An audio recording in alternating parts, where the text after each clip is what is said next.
అందరికీ నమస్కారం అండి. హిందూ పురాణాలలో దానానికి ఎంతో ప్రాధాన్యత ఇవ్వబడింది. చాలామంది దాన ధర్మాలు చేస్తూ ఉంటారు. దాన ధర్మాలు చేసినట్లయితే పేదవారికి దాన ధర్మాలు చేసినట్లయితే పుణ్యం వస్తుందని, జన్మజన్మల పాపాలు తొలగిపోతాయని అంటుంటారు. పవిత్రమైన రోజుల్లో తప్పకుండా దాన ధర్మాలు చేస్తూ ఉంటారు. దానం చేయటం వల్ల పేదవారికి సహాయం చేయటమే గాకుండా దానం చేసిన వారికి పుణ్యం కూడా లభిస్తుంది. అయితే పొరపాటున కూడా 5 వస్తువులు మాత్రం దానం చేయకూడదు. పొరపాటున కూడా ఎవరికీ దానం ఇవ్వకూడని ఆ 5 వస్తువులేంటో ఇప్పుడు తెలుసుకుందాము. ఎవరికైనా దానం చేయటం వల్ల మానసిక ప్రశాంతత, సంతృప్తి లభిస్తుంది.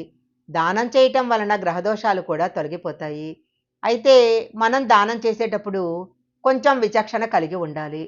పొరపాటున కూడా కొన్ని వస్తువులను దానం చేయకూడదు.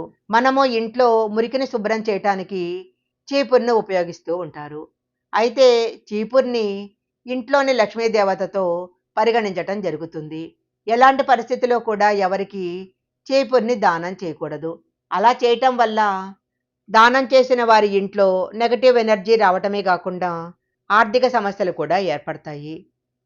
ప్రజలు కొంతమంది ఆహారం గనక మిగిలిపోయినట్లయితే దాన్ని ఎవరికైనా దానం చేస్తూ ఉంటారు.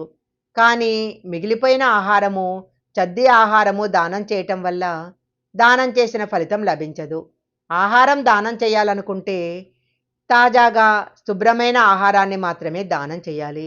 జాతకంలో శనిదోషం ఉన్నవారు నూనె గనక దానం చేస్తే చాలా మంచిది. అయితే చెడిపోయిన నూనెను దానం చేయకూడదు.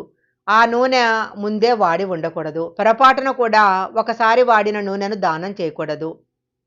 శాస్త్రం ప్రకారము స్టీల్ పాత్రలను, ప్లాస్టిక్ పాత్రలను దానం చేయకూడదు.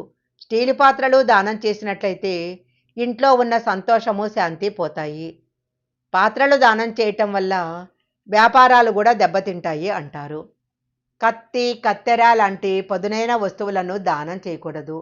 అలా చేయటం వల్ల దానం చేసిన వారికి, దానం తీసుకున్న వారికి కూడా విభేదాలు ఏర్పడతాయి. పదునైన వస్తువులు దానం చేయటం వల్ల ఇంట్లో కలహాలు ఏర్పడతాయి. దానం చేసేటప్పుడు కొన్ని విషయాలు గుర్తుంచుకోవాలి. దానం ఎప్పుడూ స్వచ్ఛమైన మనసుతో చేయాలి.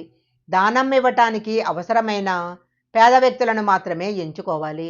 దానం చేసేటప్పుడు దానం చేసిన వస్తువులను అవమానించకూడదు. దానం చేసిన తర్వాత మనం దానం చేసిన వస్తువులను గురించి అయ్యో దానం చేశామే అని ఎప్పుడూ బాధపడకూడదు. ఈ వీడియో గనక మీకు నచ్చినట్లయితే లైక్ చేయండి, షేర్ చేయండి. ఇలాంటి మరిన్ని వీడియోల కోసం మా ఛానల్ సబ్స్క్రైబ్ చేసుకోండి. పక్కనే ఉన్న బెల్ ఐకాన్ యాక్టివేషన్ చేసుకుంటే మేము పెట్టే వీడియోలన్నీ కూడా మీకు ముందుగానే నోటిఫికేషన్గా వస్తాయి. మరొక మంచి వీడియోతో మళ్ళీ కలుసుకుందాం.